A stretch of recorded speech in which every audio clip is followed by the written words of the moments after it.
आपल्यासोबत ज्येष्ठ अभिनेते अशोक मामा सराफ जोडले गेलेले आहेत।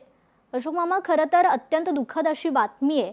संपूर्ण जगभरात त्यांच्या या सुरेल गळ्यानं आपल्या मनामनात अधिराज्य गाजवलेलं होतं आणि अशा या सुरेल प्रवासाचा आज अंत झालाय। खरं खरं अगदी खरी गोष्ट आहे। असा आवाज परत होणे नाही। एक विलक्षण आवाज होता तो, म्हणजे बाकीच्या गायकांपेक्षा एक वेगळाच होता आवाज तो। आणि असा प्रकारचा एवढ्या हाय पिचला जाणारा असा आवाज परत होईल असं मला काही वाटत नाहीये। कारण आणि म्हणजे या खरोखरच हे मराठी आणि हिंदी चित्रपटसृष्टी आणि सगळी संगीत सृष्टी यांचा अतोनात नुकसान झालेलं आहे एवढं निश्चितपणे म्हणेल मी। असा आवाज परत मिळणे नाही, अशी गाणी परत ऐकायला मिळणार नाहीत।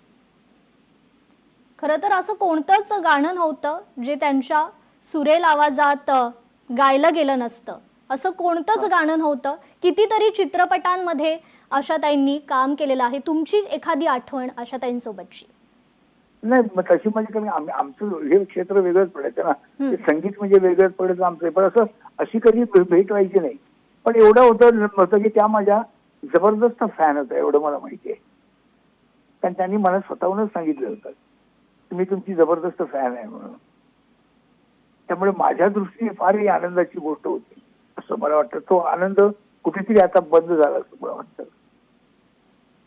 खरं तर चित्रपट सृष्टीतील हा एक महत्त्वाचा दुवा होता मामा।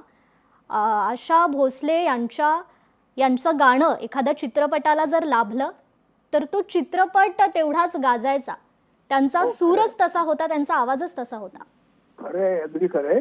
आणि आवाज म्हणजे कुठल्या आवाजात त्यांनी गाणं म्हटलं नाही आणि कुठल्या तऱ्हेचं त्यांनी गाणं म्हटलं नाही हेच शोधावं लागेल आपल्याला।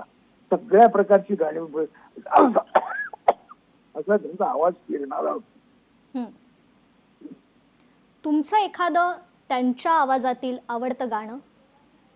एक काय सांगायचं त्याच्यात, हे म्हणजे असं आहे ना की त्यांचं सांगायचं हे चांगलं त्यांचं नाही असं नाही होत ते। त्यांची सगळीच गाणी चांगली होती, सगळीच। जशी लता दीदींची होती सगळीच गाणी चांगली। कुठलं करणार डावा उजवी तुम्ही त्यातलं? तशी त्याची गोष्ट त्यांच्या बाबतीत पण होती। कुठलं करणार सांगा, नाही का? जी, निश्चितच। अशोक मामा तुमच्या जी बोला बोला। नाही बोला तुम्ही। जी अशोक मामा, निश्चितच तुमच्या भावना आम्ही समजू शकतो। तर ज्येष्ठ गायिका आशा भोसलेंचं वयाच्या 93व्या वर्षी निधन झालेलं आहे। हिंदी बरोबरच